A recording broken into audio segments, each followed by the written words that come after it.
अस्सलाम वालेकुम नाजरीन, आपने मैच देखा यूएसए वर्सेस कनाडा और जो मैंने पेशगोई की थी, प्रेडिक्ट किया था कि USA will win it easily, eight the and उन्होंने वैसे जीत लिया था काफ़ी कॉम्प्रिहेंसिवली, कन्विंसिंगली। एरन जोन्स, इस बंदे का बयान आया था वर्ल्ड कप इस मैच से पहले कि यूएसए की जो टीम है, हमारे खेलने की जो अप्रोच होगी, जिस तरह हम खेलेंगे वो बहुत पॉजिटिव होगी और दुनिया को नज़र आएगा कि हम बड़ी पॉजिटिव और एग्रेसिव अप्रोच के साथ खेलेंगे, क्योंकि दूसरा कोई चांस नहीं है। अगर हम हार भी जाते हैं तो at the end of the day cricket ही है, मैच ही है। अगर हम हार भी जाते हैं तो इसमें कोई बात नहीं है, लेकिन हमें ये पता होगा कि हमने अपना पूरा दिया और इसमें कोई दो राय नहीं है कि ये बहुत बड़ा बयान था किसी एसोसिएट नेशन की टीम की तरफ से, उनके किसी प्लेयर की तरफ से आना। और जब मैंने इस प्लेयर के, एरन जोन्स के स्टैट्स को देखा, थोड़ी सी नज़र डाली, तो मैं बड़ा हैरान हुआ कि ये बातें तो इन्होंने बहुत बड़ी की हैं, लेकिन कोई इतने अच्छे स्टैट्स तो नहीं, इतना अच्छा कोई बैट्समैन तो नहीं है। 26 मैच उन्होंने खेले हुए थे और 26 मैचेस में सिर्फ एक 50 था, सिंगल हाफ सेंचुरी। 26 मैचेस में उनके 13 छक्के थे, यानी कल उन्होंने एक ही मैच में 10 छक्के लगाए हैं, एक ही मैच में 10 छक्के, और सेकंड टू क्रिस गेल हुए हैं वो। लेकिन उससे पहले 26 मैचेस में उनके 13 छक्के थे, यानी हर 2 मैच में वो एक छक्का लगा रहे थे। कल उन्होंने एक ही मैच में 10 छक्के लगाए हैं। एक 50 था उनका, हाईएस्ट स्कोर उनका 50 था exact, single half century. Strike rate की अगर मैं बात करूं तो उनका स्ट्राइक रेट 103 था।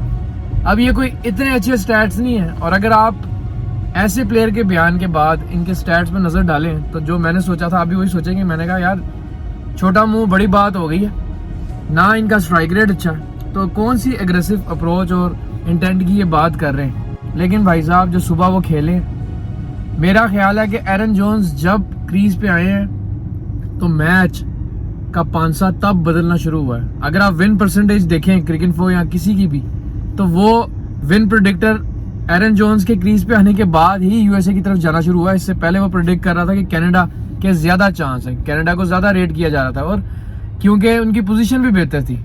लेकिन एरन जोन्स ने आते ही मैच का रुख ऐसे बदला अपनी एग्रेसिव अप्रोच, एग्रेसिव बैटिंग के साथ, और आउटस्टैंडिंग हिटिंग, क्लीन हिटिंग, इतनी साफ शफाफ हिटिंग, पावर हिटिंग। अब यहाँ पे अगर मैं ये बात करूं तो इसमें कोई शक नहीं है कि पाकिस्तानियों को, हमारी पाकिस्तान की टीम को, आजम खान और इफ्तिखार अहमद को, जो पावर हिटर्स हैं, उनको यहाँ से सीखना चाहिए कि देखें स्टैट्स उनके भी कोई खास नहीं थे, लेकिन ये माइंडसेट था, ये सोच थी, ये डिटर्मिनेशन थी।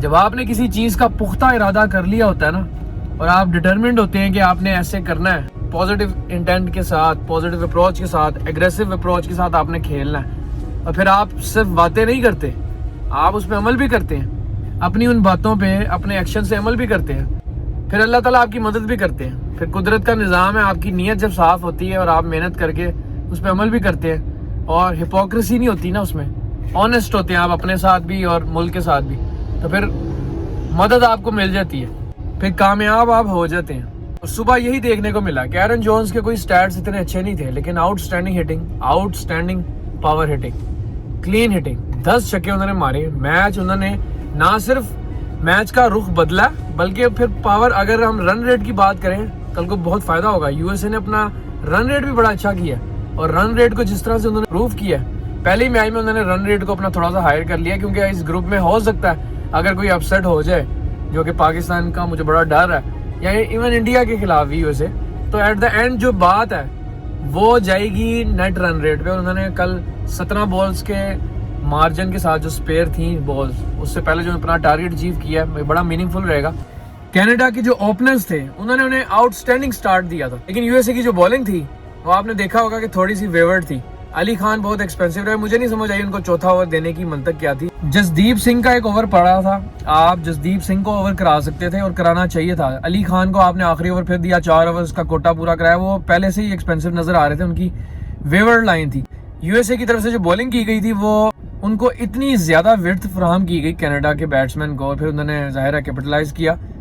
धलीवाल, ही प्लेड रियली वेल, उन्होंने उनकी इनिंग्स को ना सिर्फ एंकर किया, फिर एग्रेसिव भी हुए, फिर थोड़ा सा उन्होंने एक्सेलरेट भी किया। लेकिन निकलस पूरन की याद दिला दी उन्होंने, जिस तरह उन्होंने बैटिंग की वेस्ट इंडीज स्टाइल में। और श्रेयास मोवा जो उनके विकेट कीपर हैं, उन्होंने 16 ball 32 at outstanding strike rate of 200 उन्होंने एक्सेलरेट किया। का टोटल 190 अबव का बहुत अच्छा था और ये हाईएस्ट टोटल था by an associate nation in a T20 world cup. फिर भी उसके बावजूद वो हार गए। उसकी वजह थी एक बंदा, एक शख्स, एरन जोन्स। गॉस ने भी बहुत अच्छी इनिंग्स खेली थी, उनको भी यहाँ याद रखना चाहिए, उनका मेंशन ज़रूर करना चाहिए। लेकिन अगर मैच को जिसने बदला है और जो मैच उनके हाथों से निकाल के उनके मुंह से खींच के लेके गया है और फिर जिताया है इन एन आउटस्टैंडिंग फैशन, एक स्टेटमेंट थी उस इनिंग्स में, उस जीत में, वो सारा क्रेडिट मेरे हिसाब से जाता है एरन जोन्स को। और एरन जोन्स से बहुत से लोगों को सीखने की, एक बार फिर से मैं वही कहूँगा, ज़रूरत है। शादाब खान, इफ्तिखार अहमद, आजम खान जो पावर हिटर्स हैं पाकिस्तान के, देखें स्टैट्स मैटर नहीं करते। आज से पहले इन्होंने भी कोई ऐसी इनिंग्स नहीं खेली थी। 26 मैचेस में 13 छक्के थे, आज 10 मार दिए। 26 मैचेस में 103 का स्ट्राइक रेट था, आज उनका स्ट्राइक रेट 200 प्लस था। तो इट्स ऑल अबाउट डिटर्मिनेशन। ये बाबर आजम को भी सीखने की ज़रूरत है, रिजवान को भी सीखने की ज़रूरत है। सबके लिए लर्निंग कर्व है, सबके लिए लर्निंग लेसन है और आपके लिए खतरे की घंटी भी है। लर्निंग लेसन ये है कि जब आप डिटर्मिन्ड होते हैं, जब आपने किसी चीज़ का पुख्ता इरादा कर लिया होता है, तो फिर आप वो कर सकते हैं। फिर ये ज़रूरी नहीं है कि आपने पहले किया है कि नहीं। अगर आपके पास स्किल्स हैं, हार्डवर्क आपने किया हुआ, डेडिकेशन है, डिटर्मिनेशन, आप कर सकते हैं। और दूसरी बात, पाकिस्तान के लिए खतरे की घंटी भी है। हमारा यूएसए से मैच है, कनाडा से भी मैच है, दोनों टीम्स ने 190 प्लस किया है, अच्छी क्रिकेट खेली है, अच्छी क्रिकेट देखने को मिली है। तो पाकिस्तान की बॉलिंग को देखते हुए, पाकिस्तान की बॉलिंग फॉर्म को देखते हुए, पाकिस्तान की बैटिंग को देखते हुए, दोनों टीम्स खतरा हो सकती है।